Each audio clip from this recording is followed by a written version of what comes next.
Welcome back to another Flight Simulator 2024 video, and it's exactly 1 week since this game was released. Now, last Tuesday, like I and many others, we were eagerly anticipating the launch of this game. A lot of us were excited, and when it hit 4 PM and the game was downloaded, me alongside hundreds of thousands of other users were surprised at how bad this game was. None of us could actually load into the game. There were error files pretty much for everyone.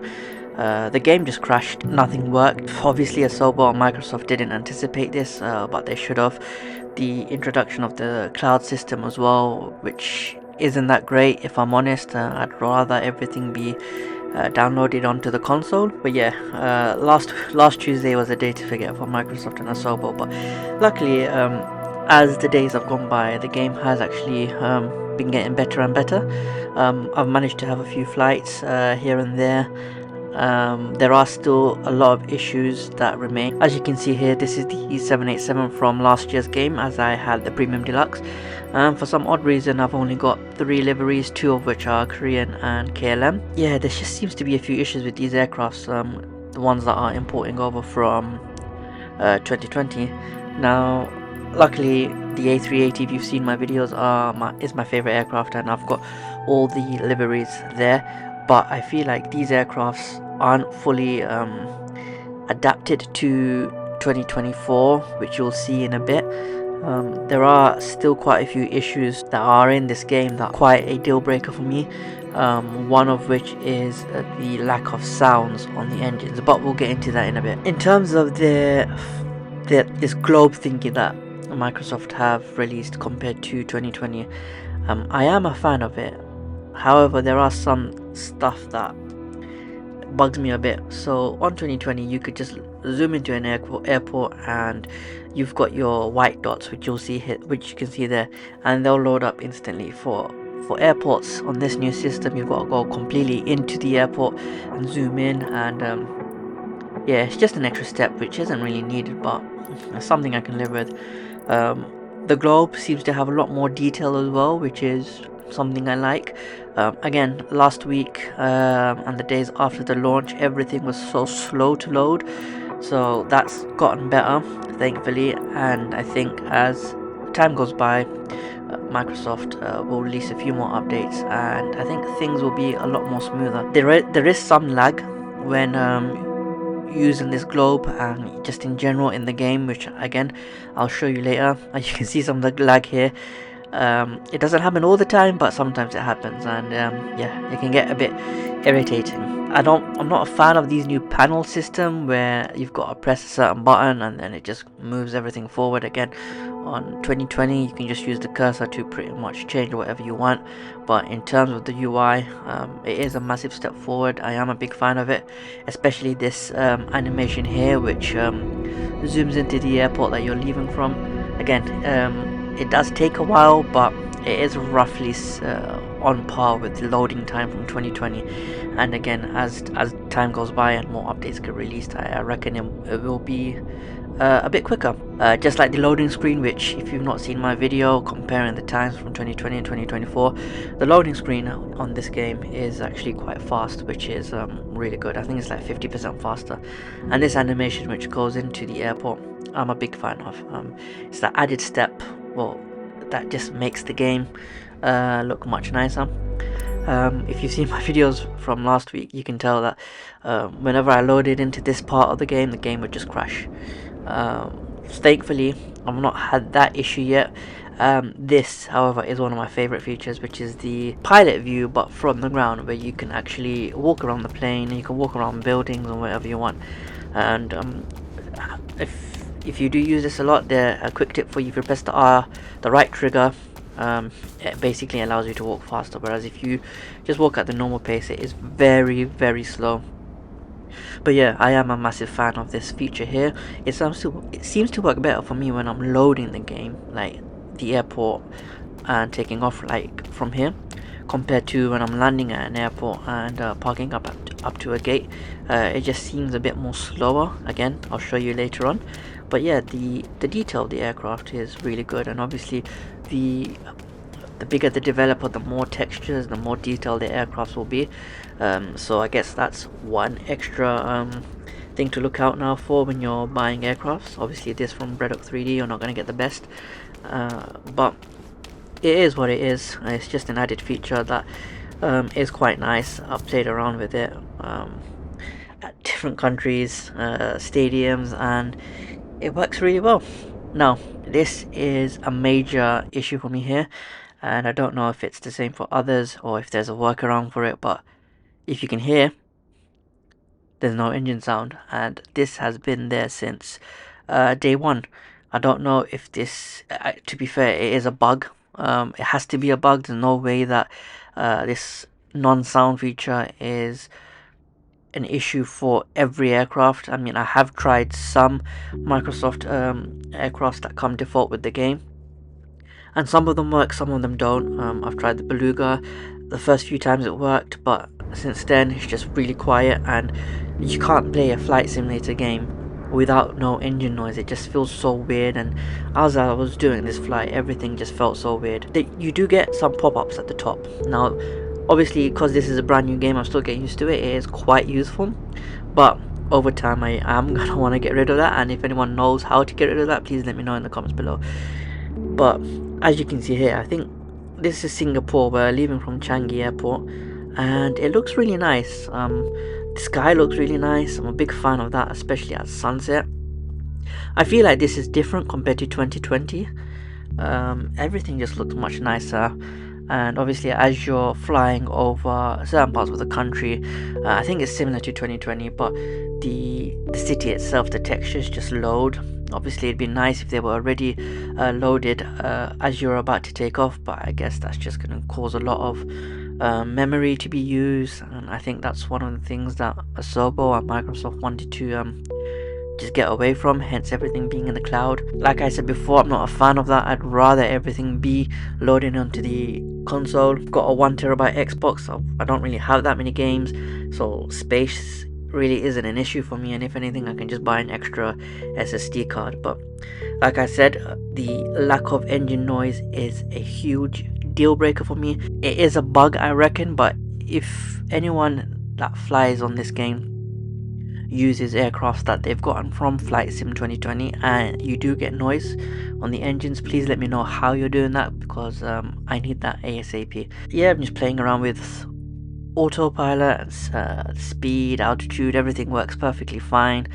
Like I said, the textures of this game, once it loads, once it works fully, it's a really good game. Everything works pretty well. Cities look good. It's just the key factor in basically loading everything up, which takes time, and the scenery here looks amazing. I can't remember the last time I had something like that in Flight Sim 2020. It is a bit similar, but obviously 2024, everything, it just looks nicer in my opinion, and you got to applaud Microsoft and Asobo for sorting that out and making it look nice and appealing to us as gamers. Now this new toolbar system, I'm not a fan of. I don't like it one bit. I prefer the 2020 version of the toolbar. Just navigating it is a bit difficult. There's not that many options compared to last time. One thing that's missing is the fast forward feature, which was huge for me, and I used that pretty much every single time in 2020, but it seems like it's just disappeared for some reason. If there is a way to get it, let me know. It would be very handy. But as you can see here, I'm trying to scroll down, but it seems like the only way to do it is by clicking the actual that bar there, whereas in 2020 I could just use the right trigger, the right analog, and just scroll down. It's minor things, but for me it is a big of a deal breaker for me. I don't really like it. I am getting used to all the controls here, and it takes a while to get used to it. But yeah, the toolbar is something that I'm not a big fan of, and if they could take anything from 2020, that would be high up on my list. It just makes my life more easier when recording content for you guys, in terms of using the fast forward feature to go to the landing, whereas now I have to exit the game, go to the airport I want to land at, and then just start the video from there, which I've done that quite a bit for 2020, but again, I'd rather just have that fast forward feature. Now another feature that I do like is this logbook thingy, where you can press two buttons, I think, on the controller, and it loads up everything. It loads up your flight plan, the details of the aircraft, all your fuel. It is pretty handy. I've not really used it much. I think I do need to use it quite a bit just to get to grips with it. You can input all your flight data there, where you're flying to, where you're flying, and where you're flying from. It's a nice, pretty good feature, and it's something that it basically is the iPad that you'd use in an aircraft in real life, but Asobo and Microsoft have given this as an extra feature for us by the press of two buttons. We've also got this new photo mode here, which it's pretty cool. It's decent, allows you to take nice photos. Can be a bit of a nuisance to use depending on how fast the speed is, but there are times where it crashes as well, like here. You just got to be careful when you do use it, otherwise it can ruin your game for you and you'd have to exit it. Luckily it did start working again for me, but yeah, that's another feature to look out for. And this new pause system is pretty cool as well. I do like this. It gives you your details on the left, how much time you've got left on your flight, how much petrol you've got, fuel you've got, where you're flying from. It's a massive upgrade from Flight Sim 2020, and you've got to applaud Microsoft and Asobo for this as well. I mean, in terms of their graphics and their UI, I think they've smashed it with this, and it's 100 times better than 2020. I mean, when I load that game up, it just looks ancient now, so yeah, you got to give credit to them for what they've done here. Another thing that they've done well is when you end the flight, it pretty much goes straight into the map, whereas in 2020 there was a bit of a delay.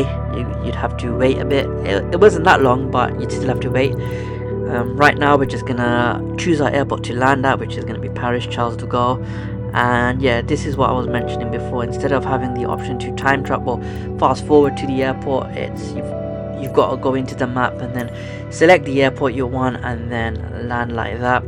For some reason as well, when I just do the default select as landing, the plane loads really low, as in the altitude, so I'm having to set a different departure point and fly the plane like that, which is a bit frustrating, but it is what it is. I hope some of these features Microsoft address in an update.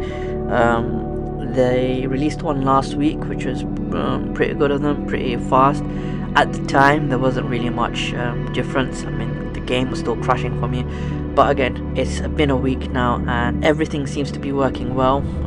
Thank God for that. Also, the night textures in this game look pretty good as well. So I'm flying into Charles de Gaulle Airport, like I mentioned before, and to me it looks different when you land in the dark. I've got the added bonus of the actual aircraft lights working as well here, which is something that didn't really work in 2020, but again, the lack of engine noise is really frustrating. So I mean, if you're watching this flight video again later on, I'll probably put some music on it just to make it a bit more calmer, but yeah, no engine noise is a big red flag for me, and I hope this is something that's been reported to Microsoft. I've done that already, but whether they fix it or not is the issue. But yeah, in terms of flying in the dark, the textures look quite good to me.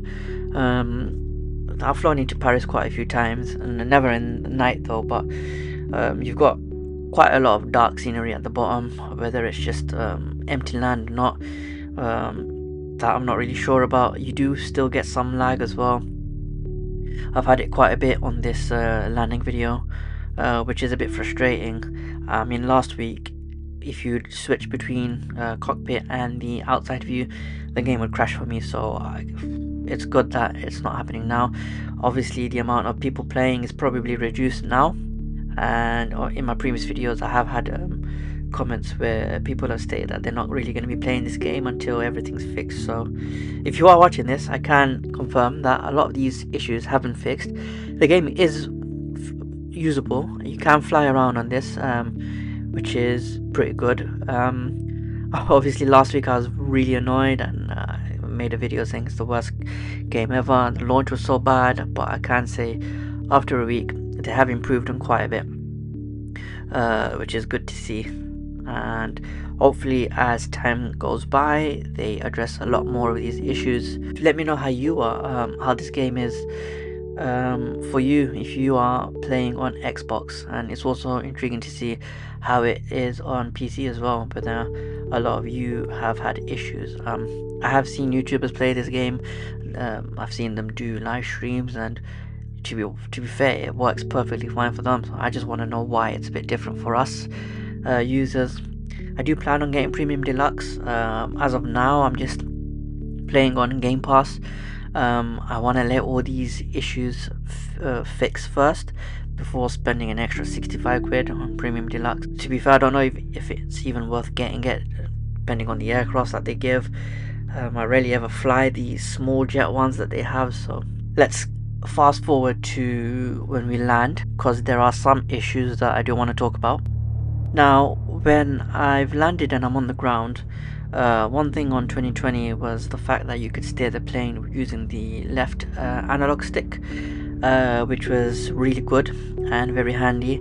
On this game, I don't know, it just doesn't seem to be working, but it might be because of the controls. I don't know if it's actually mapped to it or not, so I'm gonna try that out and I'll let you know in another video if that works. But again, this is also a big issue for me, and obviously there's not really a fix for it, because Microsoft themselves have said that they're not going to do it. But not being able to import our settings from 2020 to 2024 is such a disappointment. A lot of us have spent so much time getting those controls perfect for us in 2020. I know a lot of people use Thrustmaster controllers and other controllers that you can use, such as the Airbus joystick, and they've had the controls mapped to that.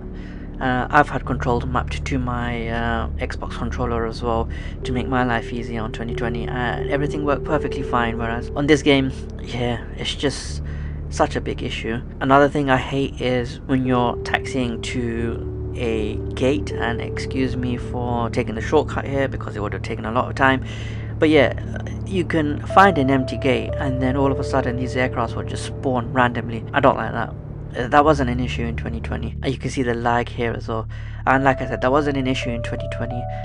It is an issue here. I've had multiple instances in which I'm about to go to a gate and all of a sudden I see a couple of aircrafts just randomly spawning there, and there are also aircrafts that spawn into different aircrafts as well, so it's like they're on top of each other, which isn't really aesthetically pleasing. So Microsoft, if you're listening to this, fix this please. It's an issue for me and for a lot of others. The ATC here, I'm not a fan of. It works, sometimes it works. I'd rather the 2020 version. I've had, you're going to see here actually, but there are instances in which the ATC voice is just talking over itself with different commands, which is weird. I'll show you now. Tango 5 Tango Whiskey 4 Whiskey 2 Tango Sierra Tango November Echo Charlie Uniform Tango 2 Uniform Airbus Echo Juliet Oscar. So yeah, that's another feature that I think hopefully gets fixed. One thing that I mentioned before at the start of the video is the walk around system. Now, for me, whenever I've landed at an airport and I've taxied to the gate, it's hit and miss. Sometimes it works, sometimes it doesn't, sometimes it crashes, and it renders the game unplayable, which means having to exit the game and restart it, which is annoying. So if anyone's doing that, let me know if it works for you guys. Like I said, sometimes it does, sometimes it doesn't. It worked for me luckily this time round, after I started playing around with the main camera showcase view just to get thumbnails for an upcoming video. But as I said at the beginning, it's such a great feature and I just love playing with it. You're gonna see later on, I'm in New York and I'm just walking through the streets of Times Square, and it's pretty cool. So I managed to get the walk around working now, and yeah, just doing that, it's so fun. I like doing that. I'm gonna do that quite a bit more on just random streets, stadiums, to see if it works. It does lag a bit, like you can see here, but most of the time it works perfectly fine. But yeah, I think this is one of my favorite features of the game, and let me know if you've been using that a lot as well, because it makes getting YouTube thumbnails quite easy as well. And I think when you start the game at a gate, you can actually manage the aircraft from the ground, like taking off the engine covers. I've seen that on PC. Don't know if it's the same for Xbox or not, whether you can take off like the fuel and everything. But yeah, it is a pretty cool feature to have, and I'm looking forward to using that a lot more. Now coming back to the main screen, like I said before, graphics look so good. They've done a really great job with the UI. Obviously the marketplace isn't here yet, it'll probably take another week or so. Hopefully they've got a lot of good offers for us as a sort of thank you for dealing with our crap whilst this game was broken. This is career mode. I've not really used it much, but comfortable out there. it is pretty cool. And when Microsoft first announced, I was excited for it. I've still got to get my PPL certification, but I'm just going to show you quickly the sort of tree that they have as to the steps that you can unlock to fly aircraft, all the different certifications the Beluga and heavy aircraft as well. So I think this is something that I'm gonna sort of do in the future. I probably won't record it as much, but yeah, I am excited about this. And if you have done your career mode, let me know what you think of it. Don't know how long it will take for me to complete, but yeah, I'm happy with that, and something that I'm gonna do a lot more. Let's go into New York right now, and again, this is something that I'll show you regarding engine sound. So I'm in my fighter jet and I'm flying over New York around sunset, and I've got to say the scenery looks absolutely incredible. Now there are certain parts of New York where as you can see on the below part, it's just not loading, so I thought I'd give it a fly over a couple of times, but again, I just love how it looks. Kudos to Sobo Microsoft for trying to fix this. Well, as they fix this, for implementing it. I think it just looks so much more different compared to Flight Sim 2020. And again, no engine noise here, which is frustrating. This part here,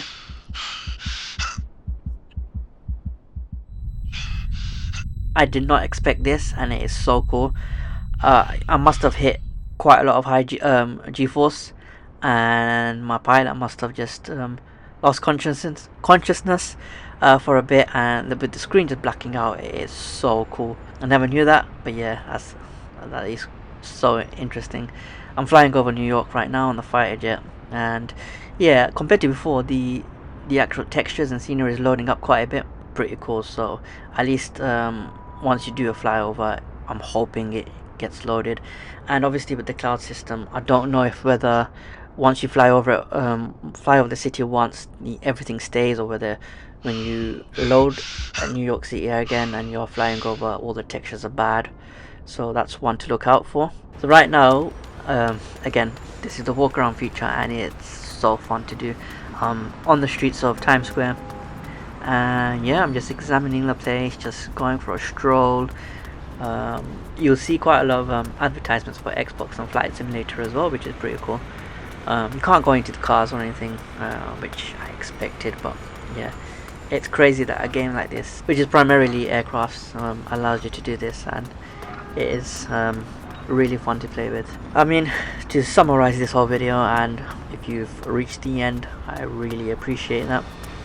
1 week on, this game has improved so much compared to where we were on launch day. On launch day, it was virtually unplayable. I had to wait a day later, a day and a half, for me to actually get in. That's literally just to get into the game. But yeah, a week later, there are quite a few bugs that still need to be addressed, which I've mentioned throughout the video. I hope Microsoft can issue an update for this, whether it's the developer's fault or whether it's the actual game. Yeah, it's something that needs to be addressed, but the game is playable. I do like it. I am having quite a bit of fun with it. I am learning a lot more as I play the game. I've not launched 2020 yet, but if you want me to do a few comparison videos, like in terms of landing and taking off and just looking at cities in general, let me know in the comments below. Pick out a city and I'll try and get that out for you. If you have reached this far, if anyone's used this hot air balloon, please let me know how to control it, because I have no clue. I've been pressing buttons left, right and center, and I can't get this thing to steer. I can't even get it down on the ground. I did it last time, but I don't know how to do it now. It's so weird. Again, this relates back to my earlier point about all these controls being reset, essentially brand new. Whether we have to map everything to our controller or not, that's the question, and that's an annoying question because that's going to take ages. It's just one of the things that I don't really like. that Microsoft are messed up. If you do know how to use this, let me know, please. I've tried to find ways how to use it online, no luck there. If you have come this far, I appreciate it. Leave a like. I'm so close to 4,000 subscribers, so press that subscribe button and help me get there. And who knows, maybe I'll do a giveaway for a premium deluxe version of Flight Sim 2024. That's if people still want to play this game. But like I said before, the game is good now. I am liking it. Again, a lot of bugs, minor ones for me, but I'm hoping they get improved. But in terms of flying an aircraft and landing an aircraft, you can do that perfectly fine now. There's still some lag, but I've not had an actual crash yet. Fingers crossed it stays like that, which is good. So yeah, as always, thanks for watching this video, and until next time.